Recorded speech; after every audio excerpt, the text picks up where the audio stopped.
और अन्न जो है ना, ये हमारे प्राणों को धारण करता है। अगर हम उस अन्न के प्रति एक दिन का सेक्रीफाइस करते हैं तो उसमें कौन सी बड़ी बात है। और भाई ऐसे सेक्रीफाइस यदि अगर रोज करो, सब जानते हैं एकादशी कैसी होती है, कुटू की पकौड़ी, कुटू की कचौड़ी, समा के चावल, मखाने की खीर। अगर व्यक्ति एकादशी वाला फलाहार नित्य करने लग जाए तो 7 दिन में 5 किलो वजन बढ़ जाए उसका। आप बाकी के दिन इतना नहीं पाते जितना एकादशी, और एकादशी के दिन तो कई लोगों को वैसे तो 3 बार पाएंगे, नाश्ता, भोजन, रात्रि भोजन। एकादशी के दिन 6 बार पाते हैं। बोले हमारा व्रत और है, बार बार कहते और है इस बात को, व्रत है आज हमारा। सब बातों की बात एकादशी करनी चाहिए। और उसके पीछे भाव क्या है, हम अपने प्रियतम के लिए, बस हमारा भक्ति में प्रेम बढ़े, हमारी प्रेम लक्षणा भक्ति बढ़े, हमको वो और प्रिय लगे, उसके लिए हम व्रत कर रहे हैं। अन्न जल का त्याग करके, फलाहारी होकर के व्रत कर रहे हैं। पर हम एक बात आपसे निवेदन करें, एकादशी में कुछ चीजें और मिलाइए। व्रत का मतलब क्या होता है, हमने एक पर्टिकुलर वस्तु का त्याग कर दिया। पर एक बात मेरे मन में कभी कभी आती है कि अन्न का त्याग करना कोई बहुत बड़ी बात नहीं है। आजकल के बच्चे सो करके उठते 12 बजे हैं और 12 बजे उठते हैं तो फिर भोजन पानी उनका ऐसे ही अस्त व्यस्त ही रहता है। आजकल के बच्चे एक समय ही भोजन कर लें वही बहुत है। तो भोजन का त्याग करना कोई बहुत बड़ी बात नहीं है। कई लोग बिना भोजन के भी निकल जाते हैं, बिना भोजन के भी रह लेते हैं। ये उस समय बड़ी बात थी जब और साधन नहीं थे, जब हमारे पास में टीवी नहीं था, हमारे पास में फोन नहीं था, इंटरनेट नहीं था, ये सारी आधुनिकताएं नहीं थी। तब मानव का एक ही काम था, काम करो भोजन पाओ, काम करो भोजन पाओ। भोजन ही सब कुछ होता था। उन कालों में उस भोजन को त्यागने के लिए व्रत की विधा बनाई गई। पर आज वास्तव में व्रत उस वस्तु का होना चाहिए जिसके बगैर आप एक क्षण नहीं रह सकते। उस वस्तु का व्रत होना चाहिए। तो कई बातें हैं। एकादशी में 2-3 चीजें जोड़िए। अब आज की तो निकल गई, अगली एकादशी आवे तो जैसे जो आपका अवगुण है, जैसे कई भाई लोगों को, कई लोगों के अंदर अवगुण आ जाता है, कुछ खान पान का अवगुण हो, स्वभाव व्यवहार का अवगुण हो। सब जानते हैं कि मेरे अंदर अवगुण क्या है, मुझे क्रोध बहुत आता है, मुझे इसके प्रति ईर्ष्या होती है, मुझे ऐसा लोभ होता है, मुझे इसके प्रति मोह है। ये जो आपकी दूषितताएं, उनका व्रत कीजिए। सावधानी से सुनो, सब लोग इधर देखो, कथा सुनो। अपनी दूषित वस्तु जिसके बगैर आप एक क्षण नहीं रहते, उसका त्याग कीजिए, तब व्रत माना जाएगा।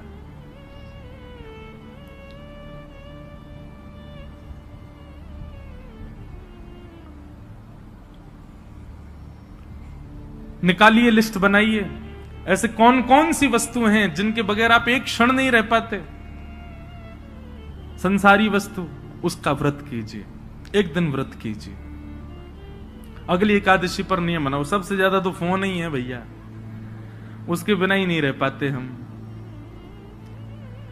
अगली एकादशी प्रयास करके देखो। हम अपने ऊपर इसलिए लागू नहीं कर सकते, हम तो सफर में रहते हैं, इधर उधर आना जाना लगा रहता है, तो कुछ ना कुछ काम रहते हैं, तो इसलिए हम वो तो नहीं करते। फिर एकादशियों पर इंद्रियों की एकादशी करो, जैसे नेत्रों की एकादशी। नेत्रों की एकादशी मतलब आज नेत्रों से केवल और केवल ठाकुर जी और ठाकुर जी के भक्तों का दर्शन करेंगे। ठाकुर जी का दर्शन और ठाकुर जी के भक्तों का दर्शन। तो एकादशी के दिन बस लगे हैं, अब नहीं जा सकते वृंदावन तो फोन पे ही दर्शन करो। राधा वल्लभ जी, राधा रमन जी, श्री वृंदावन बिहारी लाल जी, गोविंद देव जी, गोपीनाथ जी, द्वारिकाधीश जी, बद्रीनाथ जी, सुबह से लगे दर्शन करने में। और वैष्णवों का दर्शन करो, चुन करके निकाल के अपनी बाइक गाड़ी जाओ, संतों के यहां जाओ, वैष्णवों के यहां जाओ, जाकर के उनको प्रणाम करो। एकादशी ऐसे व्यतीत करो। नेत्रों की एकादशी, कानों की एकादशी। क्या आज इन कानों से केवल भगवत चर्चा सुनेंगे, सूर्योदय से लेकर के सूर्यास्त तक और कुछ करना ही नहीं है, कीर्तन और भजन, केवल भगवत चर्चा ही श्रवण करनी है। कानों की एकादशी, मुख की एकादशी दो प्रकार से हो सकती है, या तो मौन रहो या फिर केवल और केवल भगवान नाम ही कहो और कुछ बोलना ही नहीं है, केवल भगवान नाम। मुख की एकादशी, हाथों की एकादशी कैसे निकालो, सवेरे निकल जाओ 6 बजे महाराज, मंदिर जो हैं आपके क्षेत्र में सबकी सफाई करना, सब जगह जाकर के स्वच्छता करना, सबके ठाकुरों की सेवा करना, हाथों से सेवा। पैरों की एकादशी, प्रदक्षिणा करो, परिक्रमा, गैया की परिक्रमा, माता पिता की परिक्रमा, मंदिरों की परिक्रमा। ऐसे भैया अपने तन से एकादशी करो, केवल अन्न छोड़ने मात्र से काम। ये आगे की विधा है, पहले अन्न से ही शुरू कर लो, पर शुरू करो। ये 3 निष्ठाओं का यदि आपने पालन कर लिया तो दावे से कह रहे हैं अंतिम श्वास से पूर्व ही ठाकुर जी का निश्चित दर्शन होगा, निश्चित ठाकुर जी अनुग्रह करेंगे। और भाई प्रयत्न तो करने पड़ेंगे, बिना प्रयत्न के ठाकुर जी तो नहीं मिल रहे। हम इतने बड़े भक्त तो है नहीं कि ठाकुर जी बेचारे हो कहे कछु ना करे, आज में ले आओ याते, कछु तो करो, ऐसा तो कछु जीवन में लाओ जैसे लाल जी आप सो प्रसन्न हो, आवे आपके समीप। और एक बात मैं आपसे कहूं, पाव भाजी खा लो बाहर किसी ढकेल पर, 20 रुपए का मिल जाएगा। वही पाव भाजी 5 स्टार होटल में खाओ 500 रुपए का। क्यों? प्रस्तुतिकरण में भेद है। ऑफरिंग, वो ऑफर करने का नतीजा है कि वहां महंगा है, यहां सस्ता है। ठीक वैसी भक्ति भी है। एक लोटा जल लिए, उसी में तुलसी डाल दी, उसी में चावल डाल दी, उसी में रोली डाल दी, उसी में चीनी डाल दी, उसी में सब डाल दी, जा गए शंकर जी पर चढ़ा के और नियम करके त्रिपुंड लगा के बेलपत्र चढ़ा के सिर पे लेके आ गए। एक तो ये ऑफरिंग है और एक दूसरी ऑफरिंग है, सारी सामग्री बढ़िया सुंदर सजा करके लेकर के गए, एक एक करके एक एक सामग्री शंकर जी पर चढ़ा रहे हैं, सुंदर कोमल हाथों से शंकर जी के सुंदर अभिषेक कर रहे हैं, और उसके बाद में सुंदर इत्र लगा करके त्रिपुंड लगा करके प्रणाम करके खूब देर बड़ रज रज के भाव से करके आ रहे हैं। दोनों में अंतर है कि नहीं? भक्ति में प्रस्तुतिकरण देखिए आप कैसे प्रस्तुत कर रहे हो। केवल करना है ये नहीं, इससे बढ़िया तुम मत ही करो। केवल एकादशी करनी है, हमको अन्न नहीं खाना, लेकिन पूरे नाक में दम कर दिया घर के में, जे बनाओ, भूख लगी है केला लाओ, ये बनाओ, ये करो। ऐसी क्या फायदा? एकादशी एकादशी जैसी दिखनी चाहिए, उसका प्रस्तुतिकरण ऐसा रखो। ये जो भाव हम आपको बता रहे हैं, हम तो 10% बताएंगे, बाकी आपको विचार करने पड़ेंगे। अब अगली एकादशी होगी, उसमें क्या करना चाहिए जिससे ठाकुर जी प्रसन्न हो। क्योंकि एकादशी के दिन ठाकुर जी दोनों नेत्र खोल करके सब पर दृष्टि डाल करके सबकी क्रियाएं चेक करते हैं। एक प्रकार से ये समझ लीजिए एकादशी अवसर है, 15 दिन में जो आपने किया उससे निवृत्त होने का अवसर है। इसका मतलब ये नहीं कि 14 दिन सब आपने किए, बोले एकादशी आई रही है सब बढ़िया कर लेंगे उस दिन। अवसर है, अवसर मिला, अब अगले दिन से प्रयास करें कि अब दूषित नहीं करना है। बहुत सारे भाव हैं, मैं तो बोलते ही चला जाऊंगा। हमारे गुरुदेव एक बात कहते हैं कि भाव थोड़े कह करके और फिर आगे बढ़ो। मैंने कहा क्यों गुरुजी, पूरा प्रस्तुतिकरण ही कर? बोले नहीं, कुछ गृह कार्य रहने दो ना, उनको भी सोचने दो, श्रोताओं को भी।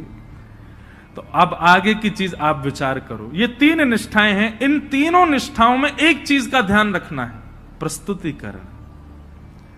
नाम जप कितना कर रहे हैं ये जरूरी नहीं है, पर जितना कर रहे हैं कैसे कर रहे हैं ये आवश्यक है। तुलसी निष्ठा केवल गले में पहन करके डोल रहे हैं ये नहीं, तुलसी जी को धारण करके आप कितना मान सम्मान का ध्यान रख रहे हैं, कितने आचार विचार की शुद्धता कर रहे हैं ये आवश्यक है। एकादशी कर रहे हैं, पर एकादशी के दिन आपका व्यवहार, आपका स्वभाव, आपकी क्रियाएं कैसी हैं उसका ध्यान रखें। तो आज एकादशी है और आज हमारे वृंदावन के मुकुटमणि ठाकुर जी श्री राधा वल्लभ लाल जी को जिन्होंने प्रकट किया, ऐसे श्री हेतरवंश महाप्रभु, उनका प्रादुर्भाव हुआ, उनका प्राकट्य आज के दिन हुआ। बंधुओं, श्री महाप्रभु जी जो हैं ये वंशी के अवतार हैं। ठाकुर जी की वंशी। वृंदावन में 3 हरित्रयी हैं, 3 हरि हुए। कौन कौन?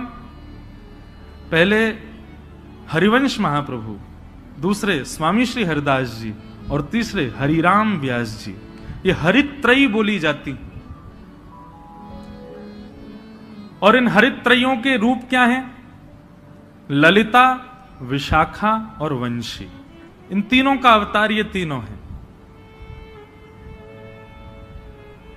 आप सबको पता है, और नहीं पता है तो सुन लीजिए। अभी मेरी नासिक में कथा थी तो इतना मुझे सुख मिला। प्रथम दिन और अंतिम दिन 2 दिन मैं त्र्यंबकेश्वर दर्शन करने गया, क्योंकि मेरा नियम था कि 1 महीने तक मैं उस परिसर से बाहर नहीं जा सकता जहां कथा थी। तो वहां से महादेव का स्थान लगभग 30 किलोमीटर था। प्रथम दिन गया अनुष्ठान से पूर्व। तो जैसे ही मैं पहुंचा, कितना सुख मिला देखो। वहां के सारे पुजारी जो अपने त्र्यंबकेश्वर भगवान के सेवाधिकारी, मैं जैसे ही पहुंचा तो मुझको लेकर के गए, बोले आप चलो गर्भगृह में अंदर प्रणाम करने। मैंने कहा नहीं भैया, देखो मैं खुद वीवीआईपीओ के कथाओं में जाकर के जो है उनकी बुराई निंदा कर देता हूं, खुद बन के जाऊं तो बड़ा विचित्र लगता है। बोले नहीं नहीं, आपको चलना पड़ेगा। मैंने कहा देखो, खुद प्रयास करके जाना, उसमें हो सकता है कि गड़बड़ी हो, लेकिन कोई खींच के ले जा रहा हो तो फिर मना नहीं है। आप स्वयं प्रयास करके मत जाओ, लेकिन आपको पुजारी जी स्वयं ही खींच ले जाएं तो फिर दिक्कत नहीं है। कई लोग सोच रहे होंगे, बोले ठीक है तो फिर हम पुजारी जियों से ही अपने संबंध बना लेंगे, बढ़िया। उनसे कह देंगे देखो हम प्रयास नहीं करेंगे, तुम खींच लेना हमको। तो ले गए अंदर जाकर के महादेव के सामने कुछ स्तुति आदि की, उसके बाद पुष्प अर्पित किया और मेरा रोम रोम पुलकित हो गया। जैसे ही मैंने प्रणाम किया, सारे पुजारी एक स्वर में बोले बोलो श्री राधा वल्लभ लाल की।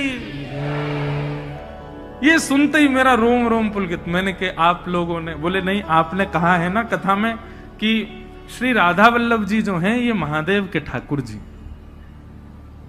ये हमारे श्री महाकाल भगवान के निज ठाकुर जी हैं। जैसे हमारे निज के गोपाल जी, मेरे निज के श्री गिरधर लाल जी, ऐसे ही श्वेतद्वीप में उमा पार्वती और महादेव दोनों मिलकर के अपने निज ठाकुर जी की सेवा करते हैं। वही है श्री राधा वल्लभ लाल जी जो वृंदावन में विराज रहे हैं। ये महादेव के ठाकुर जी। आत्मदेव नाम के ब्राह्मण ने तपस्या करके महादेव को प्रसन्न किया। महादेव ने प्रसन्न होकर के कहा वरदान मांगो, क्या चाहिए ब्राह्मण देवता?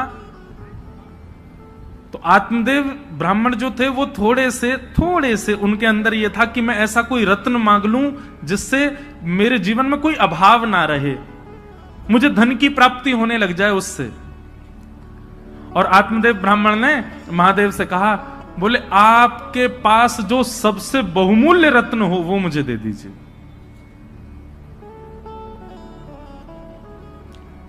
महादेव ने जैसे ही सुना नेत्र सजल हो गए। बोले तुम सब दुनिया मांग लो हमसे, लेकिन ऐसा मत कहो कि अपना बहुमूल्य रत्न दे दो, क्योंकि महादेव के बहुमूल्य रत्न तो श्री राधा वल्लभ जी हैं।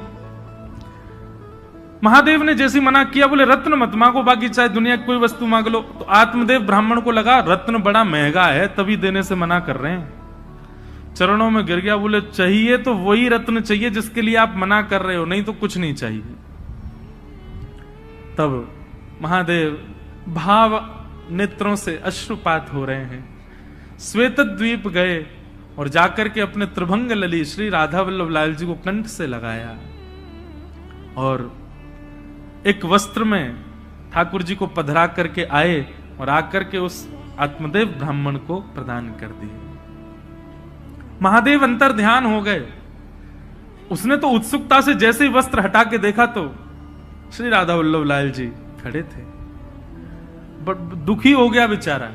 बोले मैंने तो रत्न मांगा था जी, ऊपर से सेवा और दे गए मुझको, तो वैसे ही खर्चा पूरा नहीं हो रहा घर का, अब इनको भी पधराना पड़ेगा सब कुछ।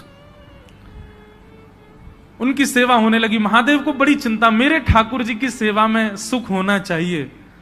तब भगवान की वंशी महादेव ने उनको आज्ञा की, बोले आप सदा उनके अधर पर विराजमान रहती हो, और वंशी के मन में भी ये भाव रहता है कि ठाकुर जी मेरे कोमल छिद्रों को दबा करके मानो मेरी सेवा करते हैं, ठाकुर जी मेरी सेवा करते हैं। इससे वंशी को कई बार मन में ऐसा भाव आता है कि नहीं नहीं नाथ, मैं आपकी सेवा करूं, आप क्यों मेरी सेवा करते हैं।